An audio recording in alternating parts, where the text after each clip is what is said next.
Okay, so I just want to welcome everybody to our speaker series. We have Rose Lipsick with us here today, which we're really happy to have and who we're very happy to have with us. She's going to be helping us explore the inquiry question that we've been focusing on, which is hope versus fear. Is hope stronger than fear, or is fear stronger than hope? And with us today, she's going to share her story, being a Holocaust survivor, and give us a little bit more insight into her experience with this. So with no further delay, I would like to introduce to you Rose Lipsick.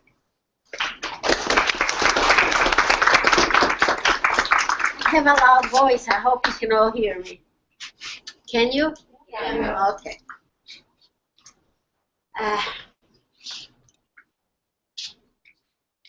I come from Poland, the city of Lublin, which is in middle Poland. I was born in 1929, which makes me almost 86. Actually, next week I'm going to have a birthday. My kids are taking me out. I told them not to do it, but they're not listening. They're taking me out anyway. When you come to my age, you want to forget birthdays. I was born on Grodzka Street. Actually, the house is somewhere around here. And that was a castle, a very famous castle in the city of Lublin, an old one. But during the Nazi occupation, it became a jail. Oh, those are my two uncles and aunts and my grandfather.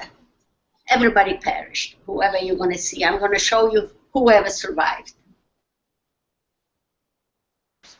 That's my grandmother and my mother when she was a little girl. And that's my mother's family. They were 8 children. Only 2 of them survived. This one and this one. I'll tell you about them. I was born in Poland in a family of, we were three children. I have an older brother, me, and a younger brother. I don't know, a lot of you must have younger siblings. The love that I had for that younger brother, he was about 7 years younger than me, is indescribable. I think I missed him in the later years more than I missed my parents when I knew that he died, that he was exterminated. And I think it took years till the pain really went away. When my first son was born, that's when the pain he took his place. My mother was the eldest of 8 children. I want to tell you a little bit. My father was a tailor, and my mother was a housekeeper. In those years, you know, people like that, sort of like we called ourselves middle class, but in today's standards, they could be poor. When the war broke out in 1939, I finished grade 3 and was not allowed into school again because Jewish children were not allowed to attend school. So I finished grade 3 and that finished my formal education. Anything I learned late in life was just bits and pieces picking up. And I happened to be an ardent reader, and that opened my horizon a little bit. I'll tell you a little bit about my mother and father so you'll have an idea where I come from. In 1939, just beginning of the war, I contracted scarlet fever. And my father used to work a whole day, but after he finished his work, he made sure he sat down and read to me. You see, if you had scarlet fever and there was no antibiotic, they kept you in bed for 6 weeks. That was the norm. Every night he sat and read to me. Did any of you ever see Fiddler on the Roof? The writer of Fiddler on the Roof was a Jewish writer. And my father sat next to me and read to me every single night for 6 weeks. That was my father. And then my mother. My mother was a very actually bright woman for the time. She finished high school, which was a lot in those years. And when the Germans came in about a few months later, they brought a whole bunch of Jewish people. They took them out from a small village near the border and dropped them on a market in the middle of the winter in the city of Lublin. And although we had small premises and my father did the business in the same apartment, my mother picked herself up and went down and brought a family with her. A father, a mother, and a little girl, and gave up to share the premises with us. And they actually stayed with us as long as we were allowed to stay in this part of the city. Now let me tell you what can I'm a little nervous because usually I speak to older children, a little older than you. I hope if you understand me what I'm telling you. In 1939, when Germany invaded Poland, this you are aware of, and the World War started, Russia made a pact with Germany. So they walked into Poland from one side, and the Germans walked in from the other side. And they divided Poland into half. A lot of the Jewish people, hearing what was happening in Germany, were afraid, especially young men and women. So 4 of my uncles and 2 of my aunts decided to cross the border into Russian side. They figured there they're going to be safe. They never thought that they're going to do anything to women and children. They figured they're going to be all right. So they went over to the Russian side. But the Russians decided that they were foreigners. They weren't belonging there. So a lot of them were caught. And when they were caught, they were sent to Siberia. And one of my aunts, this one, and her husband were sent to Siberia. Well, when we got a letter that they sent to Siberia, my grandmother was walking with me one day and said to me, "Oh, I'll never see my daughter again." Little did she know that her daughter's going to survive, but she won't. Because they went to Siberia, times were tough, but they survived there. But in 1940, they threw us out from our apartment. They told us we have to leave. We have no right to stay here anymore. We couldn't take anything more than whatever we could carry, our belongings. We had to leave the furniture and everything else. The only place we could think of going was where my grandmother came from, a small village. She was born in a small village. And every summer we used to go there. And my mother's cousins were living there. So we packed up a few belongings and we went to that small village, about 20 kilometers out of the city. So we could survive. We had to live somewhere. But there was no accommodations. So they put us in a small shack. My mother's cousin had a shack outside of her little house. But the winters in Poland are just as cold as here. So how did we survive? We had to put sticks up all around the shack and put leaves, dry leaves in between to keep the cold air out, to keep us warm.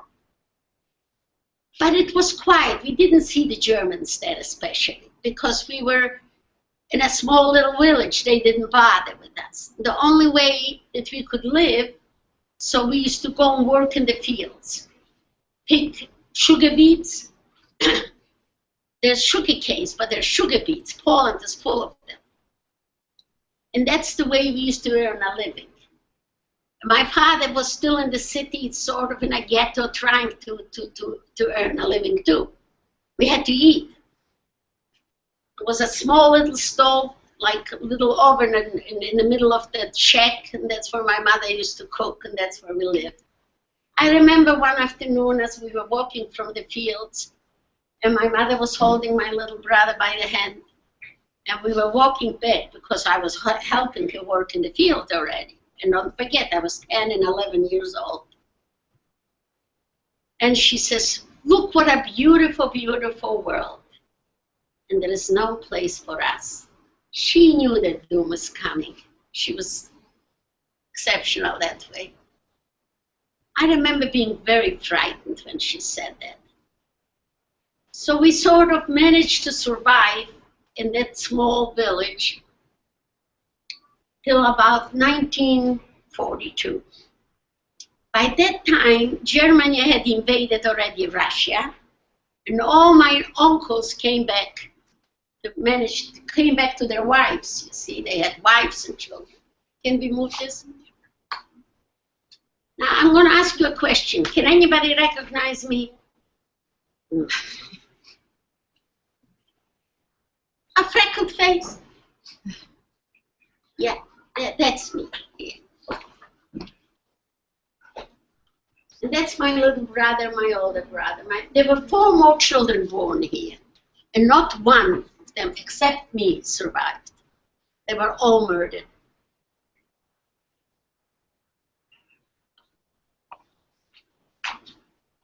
That's my mother, my father, my older brother, and my little brother I talked about. Where was I? Yes, in 1942, in October, at the high holidays. Anybody know the Jewish high holidays, what it means? Yom Kippur? All the people from that little village, we knew, they told us already we have to leave that village. They wouldn't let us live there anymore. They told us to go to a little town. So everybody was, I didn't bring the poem, well, whatever. Everybody was praying and begging God to let us live, to let us survive. My daughter wrote a poem, but I didn't bring it with me. I was going to read it. And she says that I had something, I better not try and quote it because I don't remember. But I heard him crying and begging God to help us. And that left a tremendous impression on me. Why doesn't God answer those prayers? Where is he? Why isn't he here to help us? But nobody answered our prayers. We packed up a few belongings, and everybody ran somewhere else. Nobody was, my grandmother, my uncles, everybody ran somewhere else. We went where they told us to go, to Belgium, to that small little town. As we got there, they put us in a storefront, and I slept about 10 families in one storefront. 5 of us slept in a little bed one night. But the next morning came the tremendous knock on the door, and we all had to go out on a market. As we got to the market, they divided men and women without children to one side, and children, men and women without children and disabled people to the other side.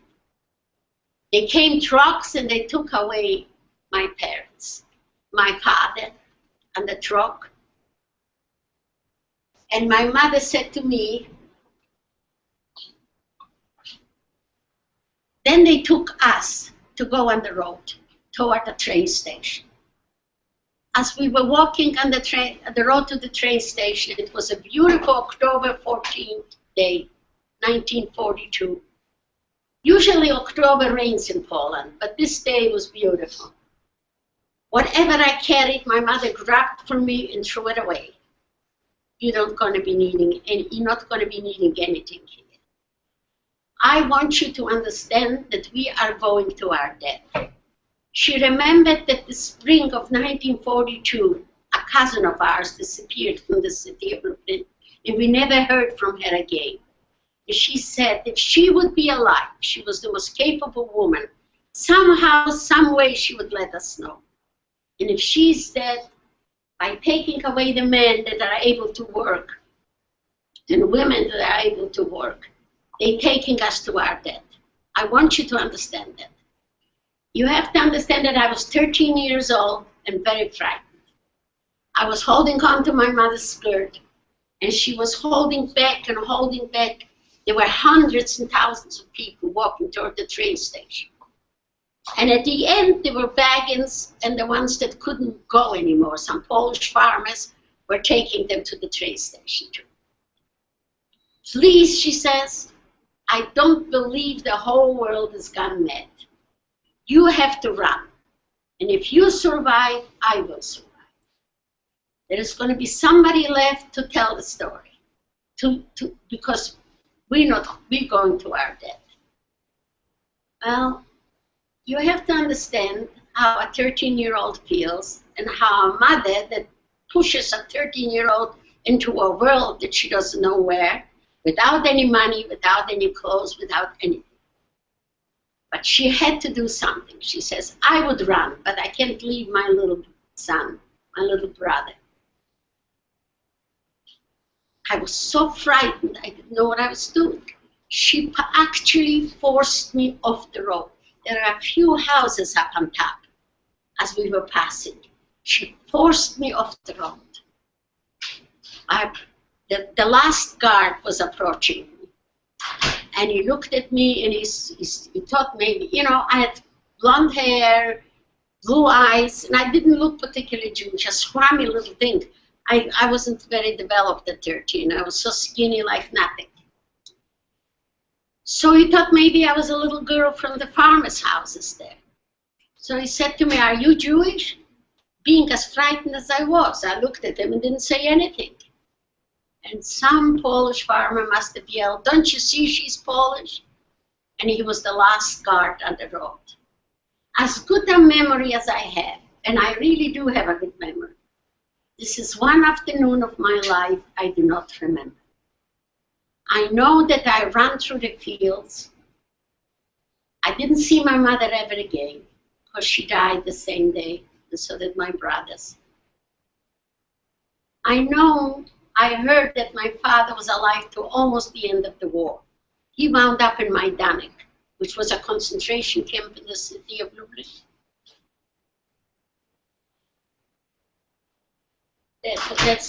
That's a concentration camp in the city of Lublin, Majdanek. He died there. He must have heard from my mother's brothers that I somehow ran away.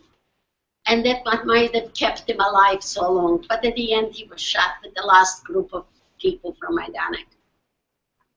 About 500,000 Jewish people were criminated in Majdanek.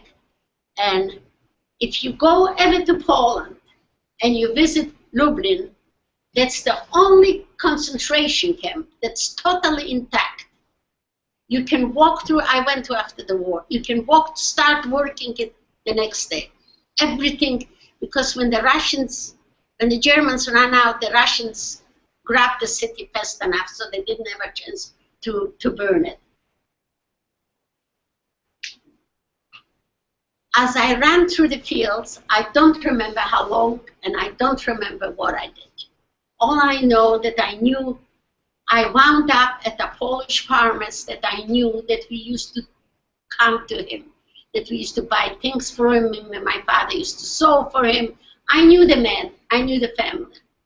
And I used to play with the girls. There were two girls. One was approximately my age, a little older. I knocked on the door, and he let me in. And that was all toward evening already. That means a whole afternoon I cannot recall. He let me in, and by God, my grandmother was there. She was going to go to the city of Lublin, so she stopped. And in a few days, her sons were going to try to get her into the ghetto. There was still a ghetto in Lublin, which was called Majdanek Tatarski. She says, where are you? Where's your mother? We're looking for you. That's the day my mother pushed me off the road and I ran away, and she says she's looking for me. My youngest aunt, my mother's youngest sister, that came back from Russia, from the other side of Poland, went to Lublin, and she was staying with the other father-in-law. And he was a baker. He was still baking bread for the Germans, so they let him go around free. And some Polish woman approached her and says, you know what, she says, you speak a perfect Polish. You don't look particularly Jewish. She has beautiful blue eyes. She was 21. Why don't you go to Germany and pretend to be Polish? Because, you see, the Germans had their factories empty because all the soldiers were on the front. And they needed workers in the factories. So they were taking from all over, from Belgium, from France, from Poland, from Russia. They called it forced labor. I think it's a little afterward. Okay.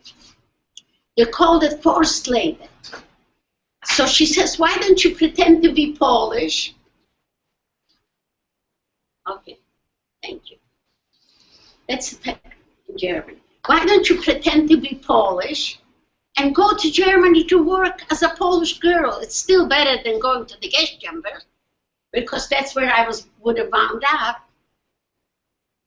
But she didn't want to go herself. And I was the oldest of the grandchildren. Her sisters had children, so couldn't go. So she was thinking maybe she'll take me. So the next morning I got up, mind you, a whole night I was sleeping on the attic. His name was Stanisław Jabłoński. He was a righteous Pole. Okay, he was a man that helped people. And the next morning he took me on a wagon to the train station so I can go to see my aunt in the city of Lublin.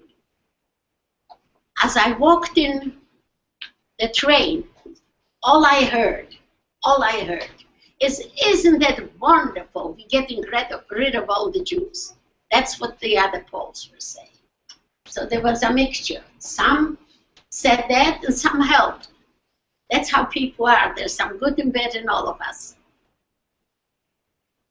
So I was so frightened. You can imagine my face sitting there. And here stands this old lady. She used to be a girlfriend of my grandmother's when my grandmother lived in that small village. Her name was Antosha, and she recognized me. And she grabbed me here and pushed me toward the window so my face wouldn't show the horror, and says, be quiet, my child, be quiet, my child. And that's the way I got into the city of Lublin. Now, there is another problem. I have to walk the streets and hope that nobody will recognize me. You have to remember I was born there and went to school there. I was lucky, nobody recognized me. I met up with my aunt, and overnight she became my sister. She was going to take me with to Germany because they did not take 13-year-olds.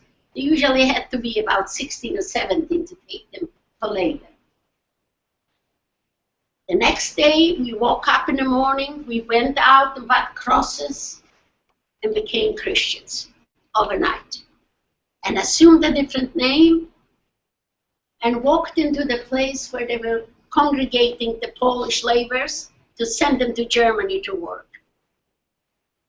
Well, I remember very clearly they sent us to, my aunt was petrified because we stayed there quite a few days. And she was afraid somebody will recognize her, but we were lucky nobody did. So they took us in a lineup before a doctor, totally naked, to check us out if you're not bringing any diseases to Germany. And as I was standing in the line, and being as skinny as I was, I see nice 13-year-olds, very developed, not me. I wasn't. I was standing stark naked before a doctor, and this Polish woman in the back of me says, oh, you got nothing to worry about. Such a child they're not going to take. Oh my God, what am I going to do if they don't take me? Where am I going to go? I had no way of surviving. But they took me. We stayed for quite a few days in that, it was a school actually. And I even remember the street, Krochmalna ulica. Ulica means street. And they put us on a train, and we traveled a whole week through the whole of Germany into Bremen. Did you ever hear of Bremen? It's a big city, a port city in Germany. But they took us to Bremen-Gron, which is a little outside the city of Bremen. And there was a factory. Tauber Tecklenburg-Fabrik, they called it. They were making ropes for ships. But don't think that the Polish people were such a free people. They had to wear a letter P if they walked on the street, if they walked from where they lived to the factory to work. They had to wear a letter P. That's the factory they work. And let me tell you about working in a camp. First of all, you have to understand that overnight I became a different person. The biggest problem was telling all the stories one day and remembering the next. I had to take on a different identity. I was completely a different person with a different background. And if I talked to somebody, I had to make sure I'm not giving myself away. And there were two problems. Lice, oh my God. I don't know if you know the feeling of having lice and not be able to get rid of them. And hunger. If you think they fed us, they gave us 2 pieces of bread a week, like 2 plates. Margarine, I hate it till today. The taste is still in my mouth. And once a day, they gave us a soup. I did not see meat or fish for 3 years.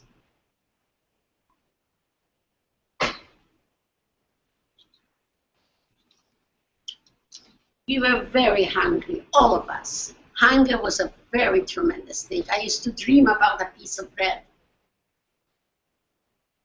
But I happened to be lucky a little bit because I was the youngest in the whole camp. They allowed me to work only 8 hours, where my aunt, she was my sister, she had to work 12. All the other girls had to work 12. I happened to be in a place of 80 girls in one little house we lived. It is an interesting incident I have to tell you. We were walking to the factory to work one day, and my sister and 2 other Polish girls were walking with us. This German little boy jumped out, and he says, "Polish pig," he called me. I got insulted. In place of keeping my mouth shut, I was only 13, and my brain wasn't there yet. Sorry, I apologize. Your brains are here. But you really think differently. You'll see when you get older, you'll think a little differently than you think now. I jumped up and said, forgot myself, and started yelling in Jewish, "I'm going to break all your teeth." He insulted me. Well, how lucky was I that those 2 girls didn't understand what I was saying. They thought I was speaking German. From fear, my aunt and I started laughing. We both started laughing because we were so afraid. But do you want to know something? The next day, I did not remember one Jewish word. The fear knocked the language out of my brain completely. It took years. Years later, I had an incident. They wanted to throw me out. They asked me to speak Jewish. I couldn't. I really forgot the language in one single fear moment. Well, we worked in that factory. What other things can I tell you about hunger and work? The only sign we used to have that something is happening in the world, that they're fighting, is when the airplanes were flying over the city and coming into the bombing the city of Bremen, and they were bombing.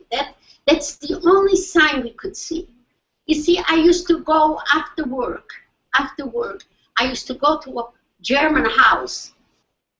They had a little garden, and she needed some help. I helped her gardening. I helped her in the house. So she gave me extra fruit and extra bread, and I brought it home and shared it with my sister, like she was my sister. Then there's another thing. Do you ever have a friend that you can communicate without even talking to one another? You see, we became so close, and we were so afraid that we might give ourselves by saying something. So we looked at one another, and we knew exactly, she always knew what I wanted, and I always knew what she wanted. That kind of a relationship we developed. And if we ever wanted to talk about something, we used to go out on a big field where there were no walls, nobody could hear me, right? I used to have a lot of trouble. I had curly hair, just imagine. And Polish girls do not have curly hair, okay, period. So I used to put them in braids. so they don't see my curls, right? So one day, if it rained, a girl used to come out here. And they used to say, "Oh, you look like a Jewish little girl." And I used to try to explain. At 13, I used to tell her, "Oh, who knows who my father was? That's something else." There was one other thing. The Polish girls were swearing like truck drivers. And I learned how to swear too. It was actually not very nice. It took me years to get over it. Because at 13, you pick it up. You just pick up everything. And I used to go to church once a week because I was Christian, right? Sure enough, it took a little while, but actually I became more Polish than Jewish. Yeah, I took on this identity. We worked there till 1945, the liberation. It was interesting, that family that I used to go to, it's an interesting person. One son was in the army, another one hated the Germans, the father hated the Nazis, and the daughter was married to a assessment. So in one family, there was such a division. They were actually kind people, but they didn't know I was Jewish. Liberation Day. I don't know if they're gonna, I don't think you, okay, that's late, all right.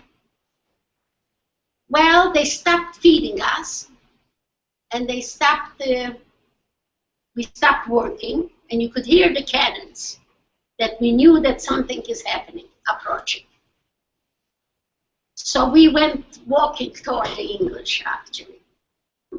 A whole bunch of the girls there, Polish and my aunt and I. As we walked, we got into a camp, which used to be laborers like Belgian and French, but as the English came in, they took them on trucks and sent them straight to Belgium and to France, as they couldn't take because we were from Poland, and the Russians were in Poland. Just imagine, girls, I walk into a kitchen, and there is pork, and there is sugar, and there is spice, and there is flour, and we started cooking and eating, and my aunt almost died, because you see, her body wasn't used to eating. In 3 years, we didn't have any, the only thing we had was a little margarine and a little soup and bread. You can't really nourish your body proper that way. Okay, then we were liberated. Liberation became like, we didn't think of anything. We just ate and danced and sang, I think. That's all we tried to do.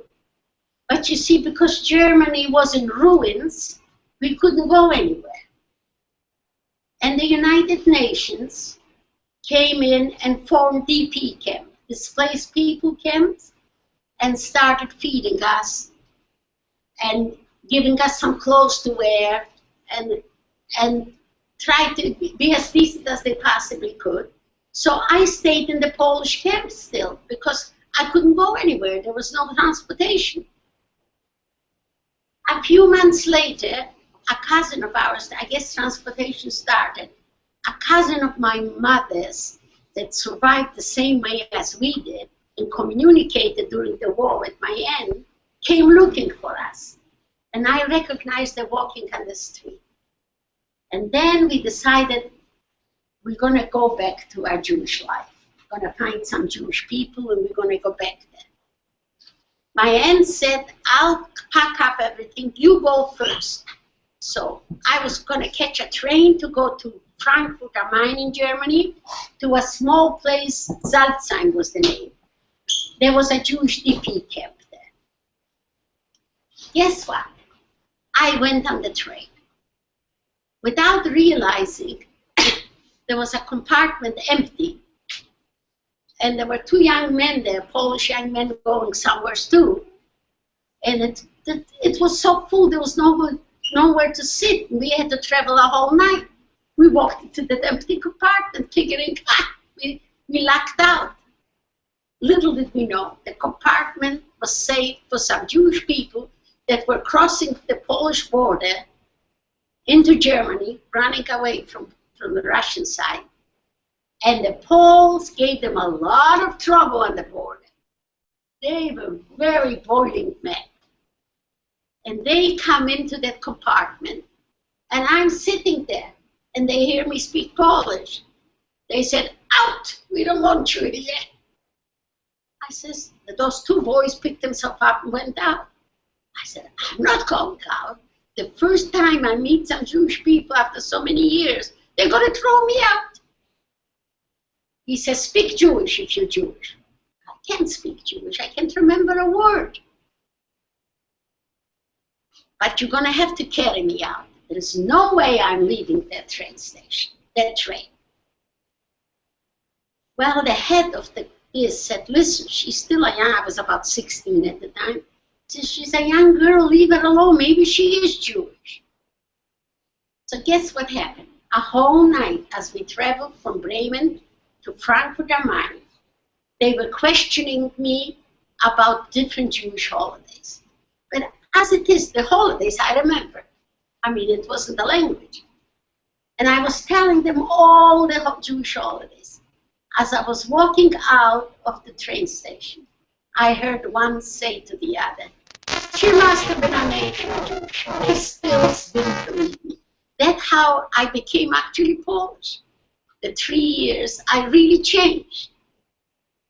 That was the first time I came to a Jewish place.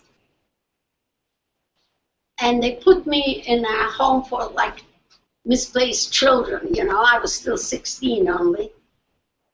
And they started teaching us a little Hebrew.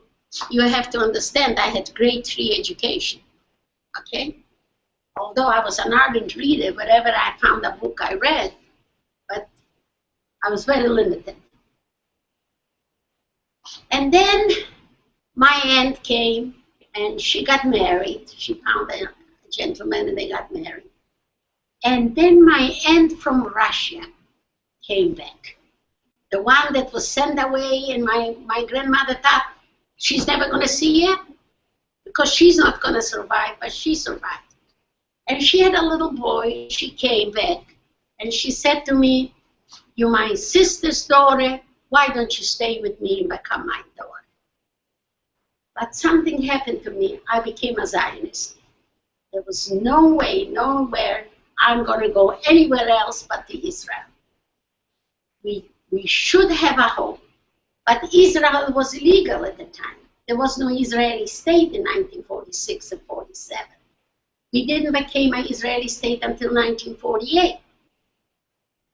So a lot of Israelis used to come to Germany and get together young people and try to break the English blockade by going illegally to Israel. So I became one of those illegal immigrants trying to get into Israel. Did you ever walk the Alps in the middle of the winter, kids? Anybody walk the Alps in the middle of the winter? Don't try it. I walked the Alps in the middle of the winter. The snow was up to here. We were crossing from Germany to Austria to Italy. That's the way the illegal things start. From Italy, we were supposed to take a boat to Israel. But in Italy, they put me, oh gosh, that was a night I'll never forget. Actually snowed to here. I don't know how we managed to do that. But then I was still young. But the funniest part, I told you that the English liberated us in 1945 from the Germans. And did I tell you that? The English were the ones that liberated us. Guess what happens? As I was going illegally to Israel, guess who incarcerated us? The English. The same people that liberated me in 45 incarcerated me in 47, 8. Actually, Italy was I spent almost a year in Italy, in a DP camp. And there were a lot of people that tried, there were a whole bunch of young people like I, and they tried to teach us a little bit. I started learning how to speak Hebrew. history, some math, some geography. They started condensing things to give me a little bit of an education. And then we went on an illegal ship, like herring, a little boat, to the Mediterranean Sea to try to go to Israel. And we were caught. The English caught us. Two big boats like that caught us and took us to Cyprus. Did you ever hear of an island, Cyprus, on the Mediterranean Sea? There is an island, Cyprus, and that's where they put us behind barbed wire. So I managed to get into barbed wire again.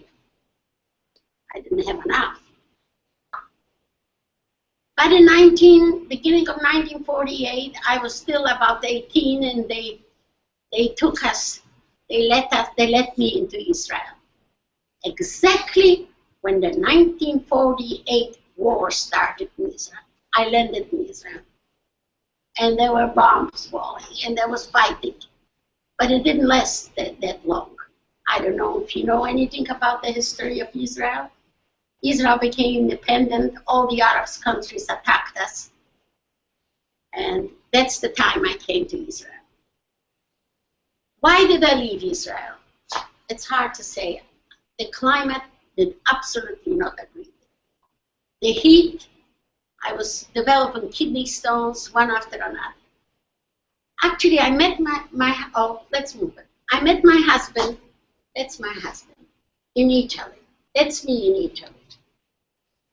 And I got, that's my aunt Rose, which was my sister. And I married my husband in 1949 in Israel. Actually, I met him in Italy, but we got married in 1949. And the doctors told me I'll never be able to carry out the child because I'm going to have kidney stones. I was developing kidney stones all the time. You have to understand that my aunt, they emigrated to the United States. And when I got so very sick, they wanted me to come to the United States. But it was very difficult. The quota was too high. And I had some relations here in Canada. So meantime, they decided to try and get us to Canada, my husband and I. Didn't speak a word of English. I had just learned Hebrew. I managed to actually pick up the language. Guess how I learned English? Through reading, and as my kids were growing up. I speak not too bad, do I? Yeah, I thought so. Okay, let's read this. Okay, I got married in 1949, and then we came to Canada. In 1952, we landed in Canada in December. My aunt paid the passage, the one that lived in the States, the two aunts, my mother's two sisters. He was handsome, my husband, you know. He's gone in 14 years. I'm a widow. Okay, where are we? Okay, here we go. That's my firstborn, my son. And that's my 3 children. Just to let you know that as they were growing up and educating themselves, I used to be in it all the time. I used to listen to what they do, and I was actually being educated with them together. I couldn't speak a word of English. I really couldn't. Can you move that? Okay, that's in Crystal Beach in 1960. My 3 children. So my son is an accountant. My daughter is a professor in a SUNY University in upstate New York. And she's actually published 2 books, a book of poetry and a book of short stories. And the little one is a lawyer, but she works for the last 25 years for the Children's Aid Society in Toronto. So I got very, very nice kids growing up. It was tough. We were both working, my husband and I. We worked very hard. We came without a penny to our name. And this country has been good to me. And I want you to appreciate it, all of you, because you live in the best country in the world. Okay, here we go. That's my son's bar mitzvah. That's his wedding. I got 5 granddaughters and 1 great-grandchild. I have to put that picture on. I didn't put it on yet. Can you look at them and see the straight hair they have? Don't kid yourself. They're not straight. They straighten them. They really do. One is a teacher but can't get a job, but she has a baby now. What else? The next one is the medical school downtown. University, finished first year medical school. This one is only 17. This one decided to emigrate to Israel. And this one is working now. Okay. Okay, that's my husband and I visiting Canada. Beautiful country. Western Canada. Oh, I loved it. It's so beautiful. I went to Switzerland. I didn't like it as much as I like Western Canada. And that's the truth. Okay, where are you? Where else is there? That's the last one. Is that the end? Yes. Okay, that's the end. Okay, I have to go.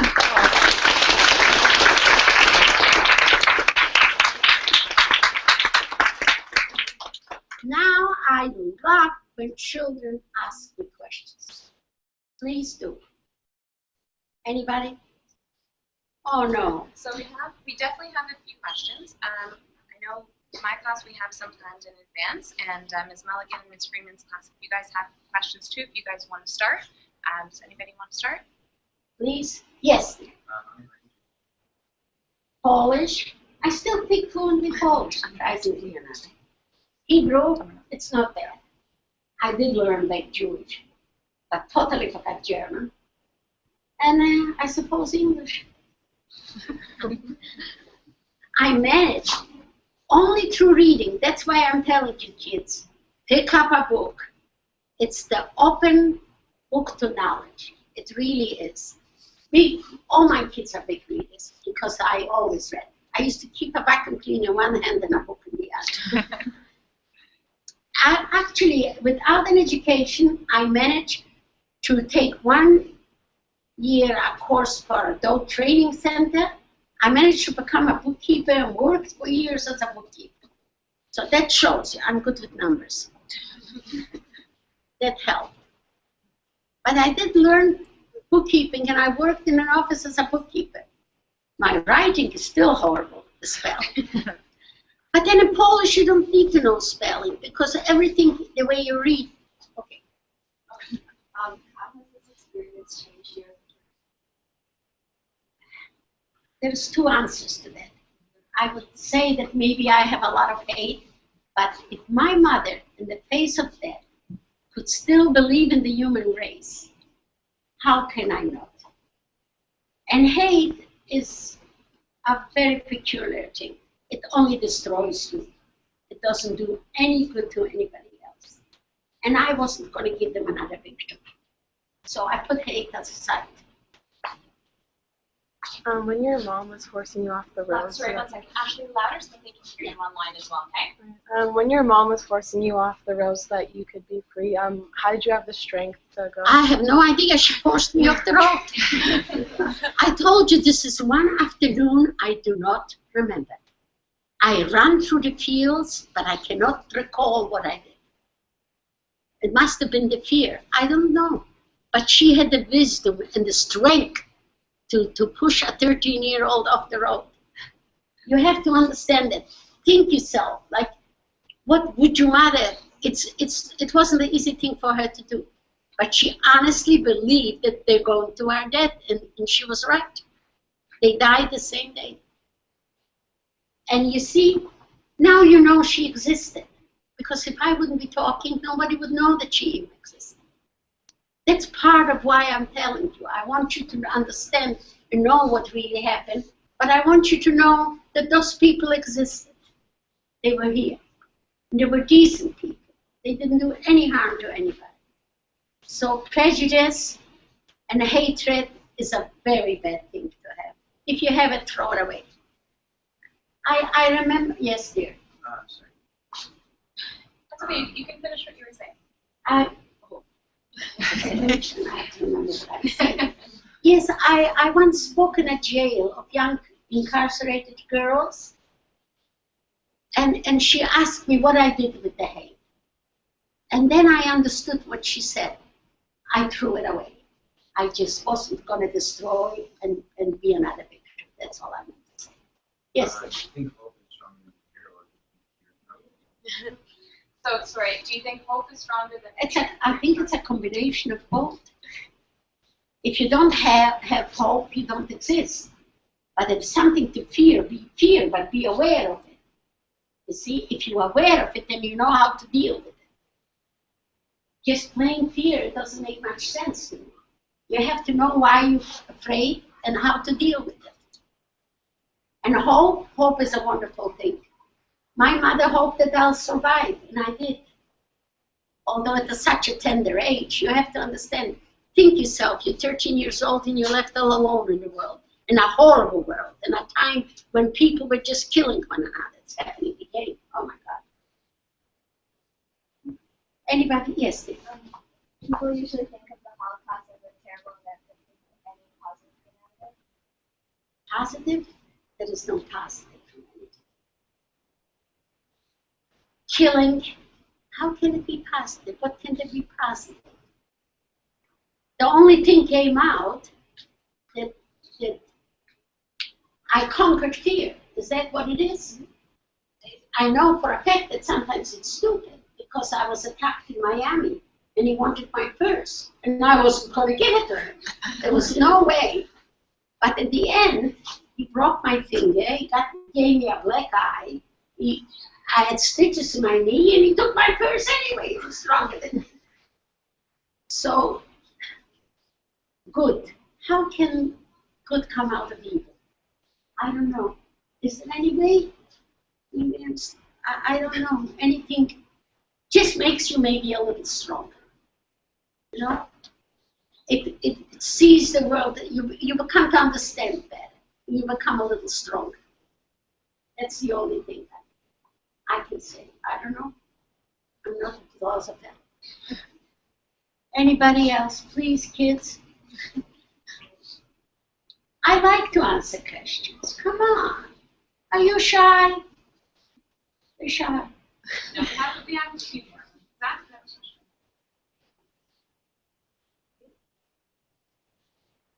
Oh, you prepared them. We have a few. During this experience, you ever felt that at any given time, fear overtook hope? Fear over many times. But you try and conquer it. You try and conquer it. As long as you understand what you're fearing, then you try and deal with it as it comes along. That's the only thing, I don't know. Hope. Hope is a wonderful thing. If you don't have hope, you don't have anything. And yes. Did you keep in contact later on with family that was Yeah, there was some things during the last few years. I went to Poland, and he died right after the war. But I met the sister that I was named after, the girl, and I stayed with her in her place for a few days. We went to visit her, my husband and I, and two of my children. My youngest couldn't go, she was expecting a baby at the time. So we all went to visit. And we spent some time with her, but she passed away since. I mean, we are up in age, there's not too many left, like me anyway. Most of my friends die out. Yes, dear.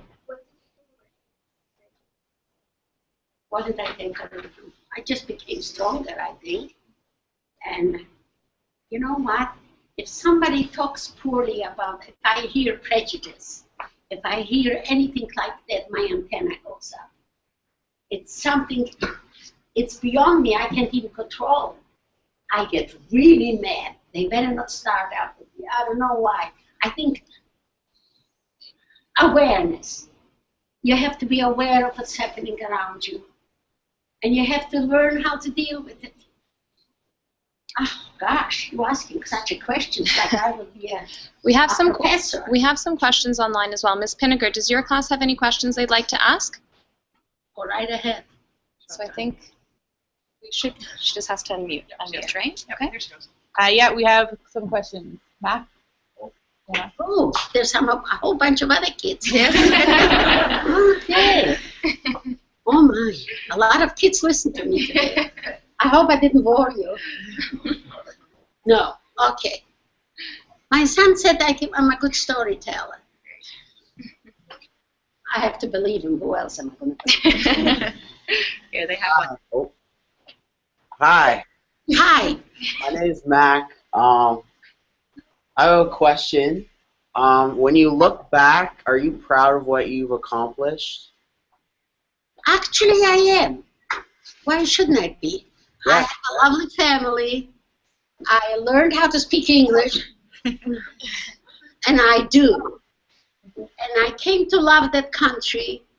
And yeah, I am proud of myself. I think I did fine. Yeah. And I'm going to speaking to you. And guess what? I play bridge. That keeps my brain sharp. Yeah. And I learned how to swim when I was 58. You still have an honest to goodness. I learned how to swim when I was 58 years old. What else did I accomplish? I brought up lovely 2 children and 5 grandchildren and 1 great-granddaughter who's as smart as a whip. Nice. Okay. Thank you. You're welcome. Anybody else? Yeah. Yeah. Hi, my name is Nicholas, and I just want to know, when you were in hiding, what kind of food did you have? I was hungry all the time. Oh my God. They used to give us a soup every day and a piece of bread. I told you I hate margarine because they gave us margarine. Mind you, they used to give us a small piece of cheese, a very smelly cheese, a German. I haven't seen it here anywhere. No, we were hungry most of the time, really hungry. The food was very poor because we were subhuman. We were Poles. They didn't treat the Poles very well either. You see, they didn't treat anybody very well. It's an interesting phenomenon. The Germans push them in the right direction, they do everything right. Push them in the wrong direction, they do it right too.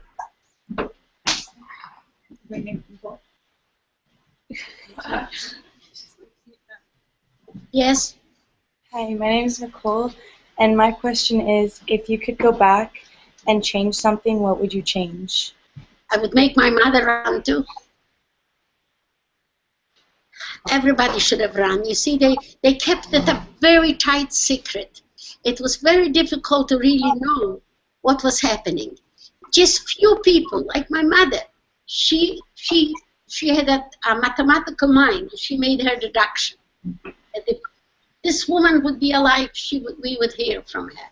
And on those she based, and on those she forced me off the road. If I could change, we would leave Poland before the war. That's the one thing we could have done. Run away and not to have to suffer. You see, about all those people you saw on pictures, they're all dead. They all died before their time. They all were put in concentration camp and they put into gas chambers. What did my little brother do to anybody? He was such a beautiful little boy. Gone. For no reason at all. For no explanation at all. We would run from Poland. Come to Canada. We have one more question. Yes, dear. Oh, sorry. Has the war given you a new perspective on life? The what? Has the Holocaust given you a new perspective on life? I don't know what the perspective I had at the age of 10. I think that during the war, something interesting that my aunt said before she died. She lived in the States and I lived here. And she said to me, during the war, I was a spoiled little brat, you know. Even during the war, I gave her a lot of trouble too. So at the end, she said to me, "Oh, I'm so sorry," because we live here and she lived in the States. "I'm so sorry. I never came to know you as an adult." So what can I tell you? I think I just developed as I grew older. Does that answer your question? I think we have some more questions online too. Yes, please. So, my name is Spencer. So, how did you feel, or like, what emotions did you feel when you found out the war was over? What emotions did you feel when you found out the war was over? Oh, I don't know. I think we went crazy a little bit at the beginning. First, we had to fill our stomachs. That was the priority number one. When you're hungry, you cannot think of anything else. You'll be surprised. I don't think any of you ever suffered that real hunger.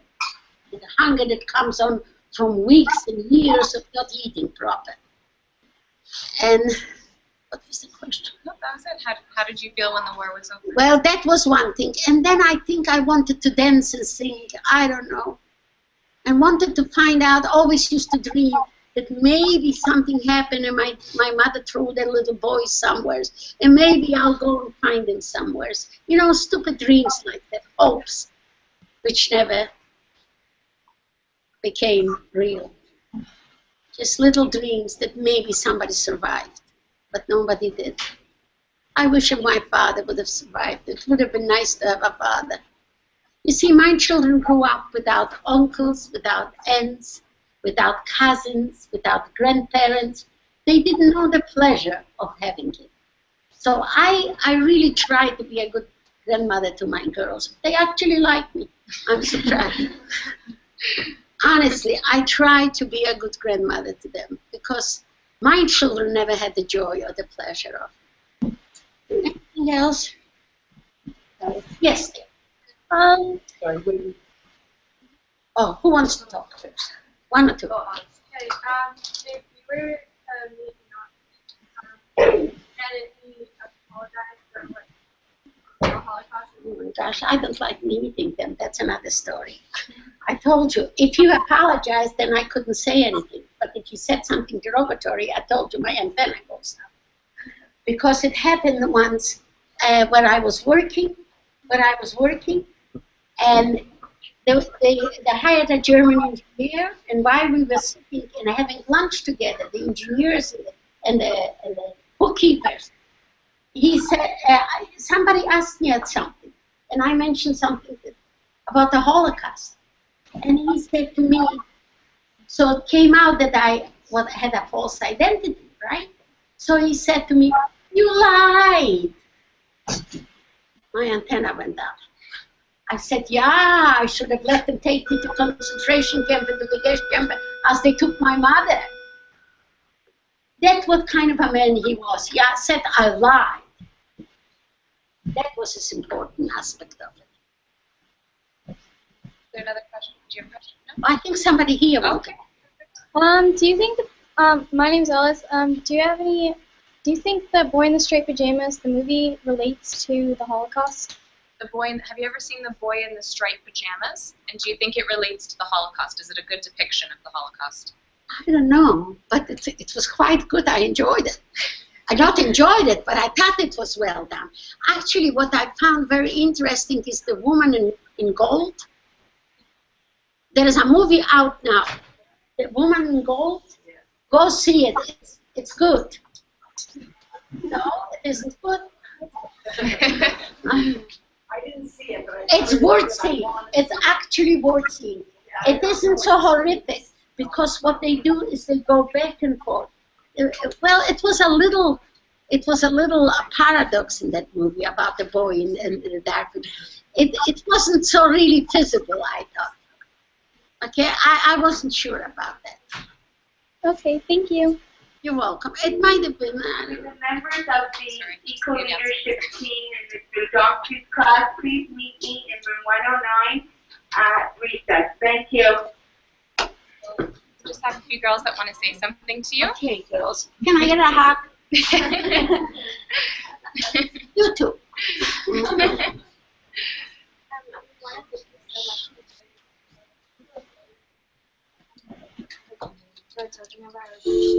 Ms. La Rosa, please go on. Thank you so much.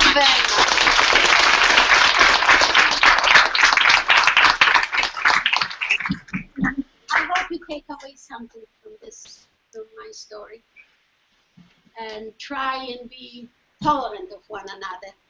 Isn't it interesting? There are so many nationalities and everybody gets along well. Why isn't it happening in Europe? I don't know. It's a puzzle to me. People are people and should be treated as such. That's the way I brought up my children. Very tolerant.